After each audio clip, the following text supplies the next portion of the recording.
Hey everyone, this is Shadow Knight here to cure your boredom of the day.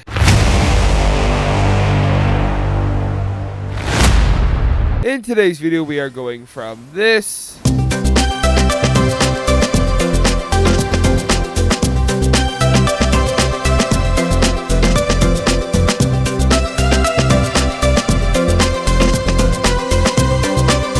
to this.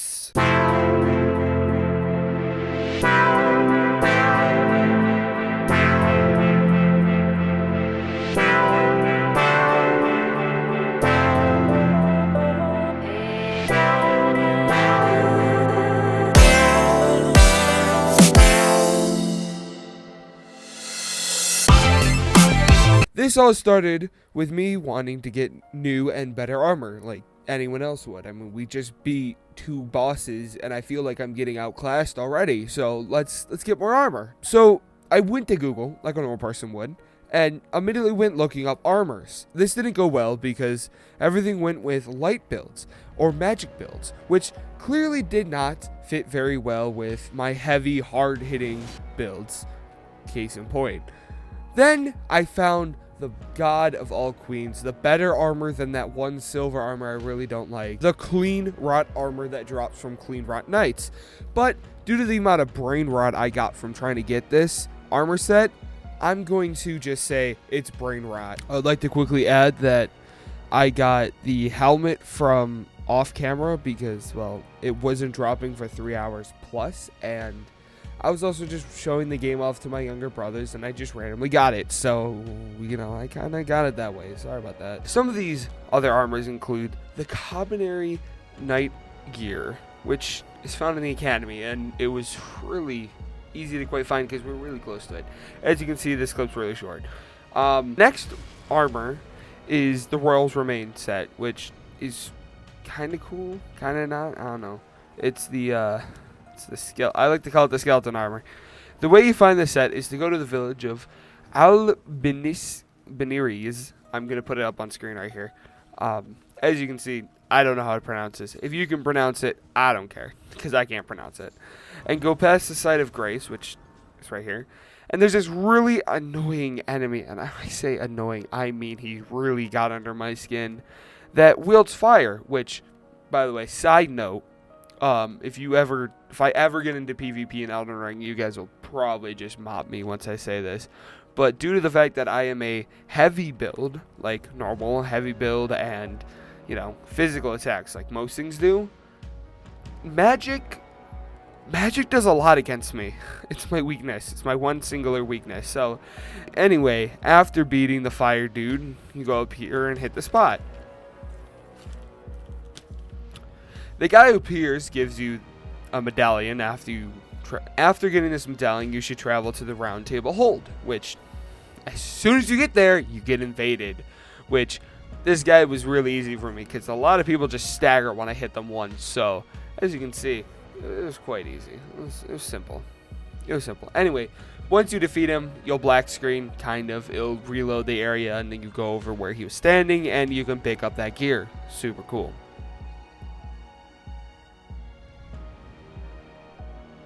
Finally, the last piece of gear, the Raptor Black Feathers, which they can be found in Sage's Cave. Sadly, I do not have the footage of this. Mainly because I forgot to record it, and I also didn't have my recording setting. I was showing my younger brothers this game, and they were so amazed. They're like, older brother, can you show me something cool? I'm like, oh, cool. I'm right here. Let me show you beating these. And I accidentally stumbled across it. So, my bad. That's bad on my part. So I was like, come on now. I really want these sword. I really want a new sword because I thought the sword I was using was getting a little outclassed, if you may say. The Grafted Greatsword already does better, and I kind of don't like the way the Grafted Greatsword looks, and I'm going mainly for aesthetic because I do have to play this game quite a lot. So, I would like to firmly say this. I was in the middle of getting the armor, so this was during the time of getting my armor, and I stopped right before I got the helmet, so I didn't get the helmet yet. So I'm running around with no helmet. So I look like a samurai. I'm like, I want some samurai swords. So because I was also getting bored of grinding for the brain rot armor, I decided to go look for some samurai swords. So on the first sword, we went after it. It was the Uchigatara katana, which can be found in Death Touch Cave catacombs, and I just ran through it like a madman and grabbed it off the corpse and then left. That's really it. The next one is where you have to help the Bloody Finger Hunter Yura kill 2 Bloody Finger Hunters. And then he gets clapped by a Bloody Finger Hunter wife, girlfriend thing, which gives us the Nagakiba.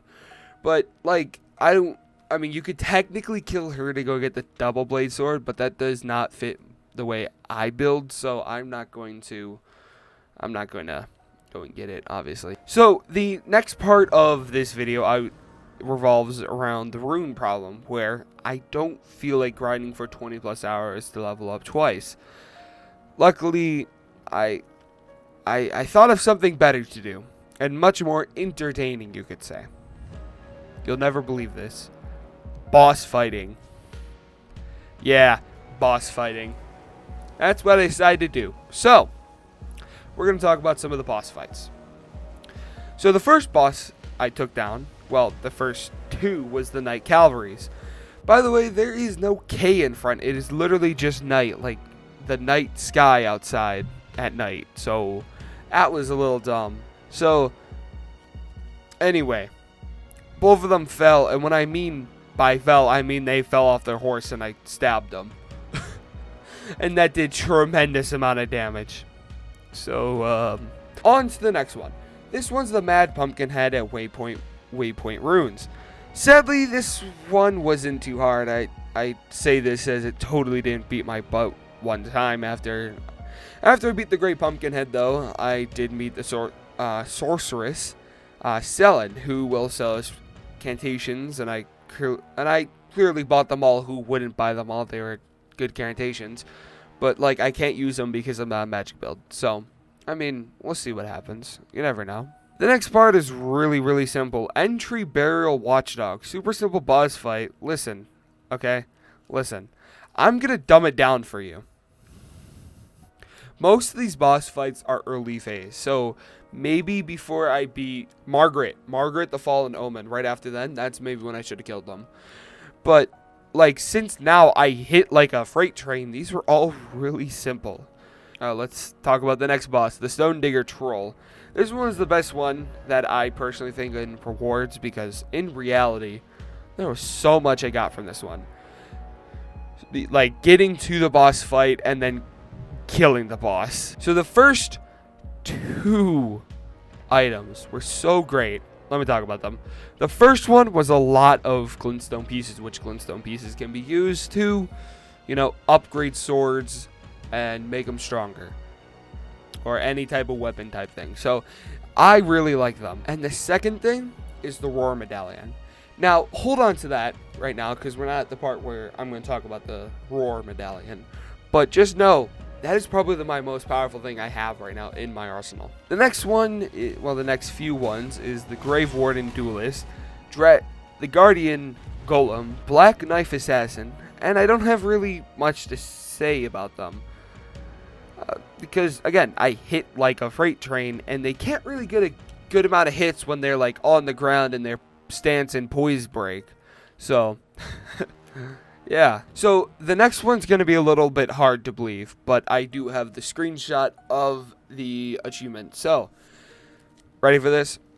I did lose the footage of this. I thought I had it, I don't anymore. So, in the academy, you can stumble across, like, a red fox. I obviously kill this red fox of Radagon, and sadly I have completely and utterly lost the footage. But here's the achievement page, and as you can see, it's clear to me, because not only is my name up at the top, but yeah.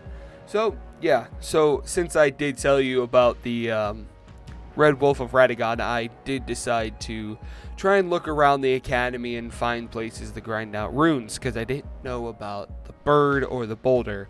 technique, which I found out very recently and I have been using. So the next episode will be great. So before I could get to Rennala, Queen of Witches, I had to go beat the Cavanary Knight, which does have a K in its night. So yeah, but this one was a little bit more difficult and I had to attempt a few more times. This was before I found out some very powerful things about this wonderful type of thing. So I finally kill him and I go up to Rennala for the first time, and I accidentally stumbled across the boss room. So I just quickly want to mention, when you open the big doors and you get the cutscene, you don't know what to expect because I went to this game blindly. So imagine in the middle of the cutscene, you see this. All I gotta say is that was disturbing, and I was very uncomfortable. So I was a little, caught off guard with that. So the first phase, if you could even call that a first phase, was really, really simple. I think everyone can do first phase very easily unless you are an idiot and don't understand it. But once we get to the second phase, really quickly I'll be quiet so we can play this cutscene because I won't be showing it anymore. So anyway, I'll be quiet.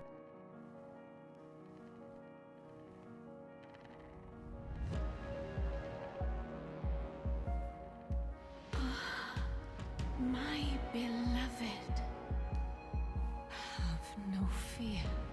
I will hold thee. Patience. Ye will be countless born, forever and ever.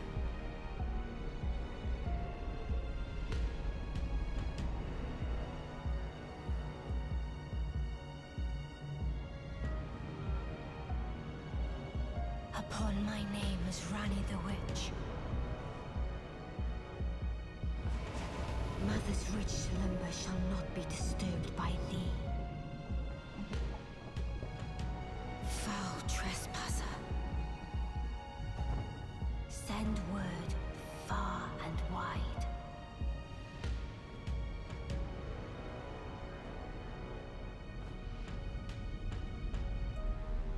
Of the last queen of Caria, Rennala of the full moon.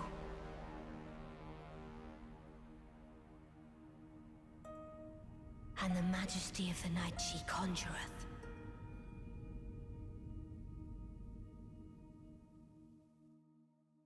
Anyway, when you get to the second phase, it immediately opens up with this super ultra Kamehameha that is easily dodgeable, yes, but then immediately after, she pelts you with magic, and that hurts a lot. And by this time, this was also the first attempt, I was out of healing items, and I was basically dying. So, you see in the first time, I'm able to hit her with a stagger as soon as I hit her because it's a heavy attack, which is absolutely great, and this was great. So, I'm going to be able to hit her with a stagger, right? So I can hit her 2 times and stagger, and then I can dodge roll away. Her poise isn't broken, so it doesn't really matter what I do.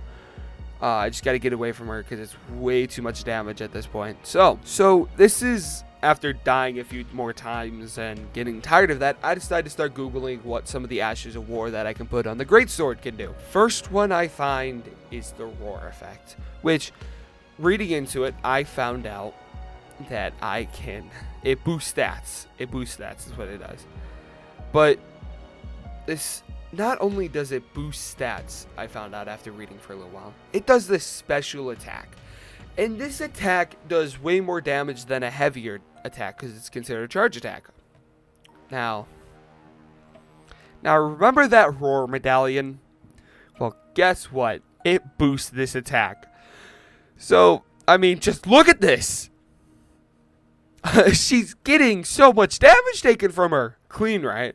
But what if I told you I found a way to boost this more? The Axe medallion. With this medallion, it boosts charge attacks, which guess what this move is considered? A charge attack. So, I got the great idea. I can no longer use Radagon Source Seal due to the fact that I was holding already 2 medallions, and for this attack to work, I needed to use both of them. So I sacrifice Radagon Sword Seal. But once I get the second Great Rune, I can go and get another pouch. So I was able to put it back on after I beat Rennala.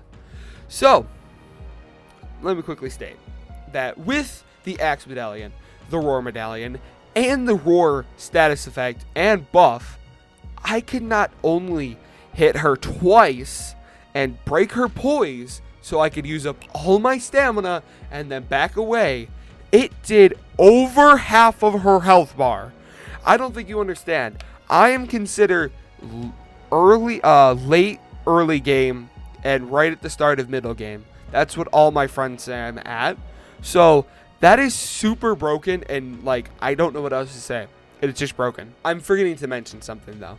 Remember that beam attack, that Kamihami way that she starts off with at the start? What if I were to tell you that if you got far enough, she would do it again? And what if I was also able to tell you that if you dodge into it once and you doesn't hit you, it doesn't do any more attack damage while you're running through it? A little fatal flaw, but it is what it is. So, imagine her in the middle of attack and I'm able to charge up another 2 charge attacks, which that's how I beat her. I mean, it was super like I thought this fight was going to be more intense, but as you can see, I did it in 5 seconds. It was not that long. Now, I would love to say, let's go activate the Great Rune, but a problem with this is that the place to be able to go to needs a certain item from Ranni's questline, which you can't get unless you're kind of halfway through Ranni's questline, which I don't clearly have. So by now, you're probably asking yourself, what about the dragon head at the start of the episode? Well, I do have something to say about that. So we're gonna talk about that, and then ends off this video. So it all starts with the flying dragon at Agil's lake. Well, I killed him and took his heart over to the dragon temple over in the corner of the map, and basically I was able to shoot off some flames from this dragon head, and it was super cool. So that's all I got for this episode. So it took me a really long time to make, and I hope you really enjoyed it. This is also probably the most effort I probably also put into an episode. And I really enjoyed making this episode. So, without further ado, if you enjoyed today's episode, why don't you, I don't know, keep checking up on the channel. I'm not going to tell you to subscribe, because I do make pretty bad content every now and then. But this one's pretty good. So, also, expect the Five Nights at Freddy's series to be done in a similar manner like this each episode, so that we can get through them and I can enjoy them. So, I already have all the recordings done for Five Nights at Freddy's 1. I just keep running out of time to be able to edit it all together. So, without further ado, I love you to death, and thank you so much for watching, and goodbye!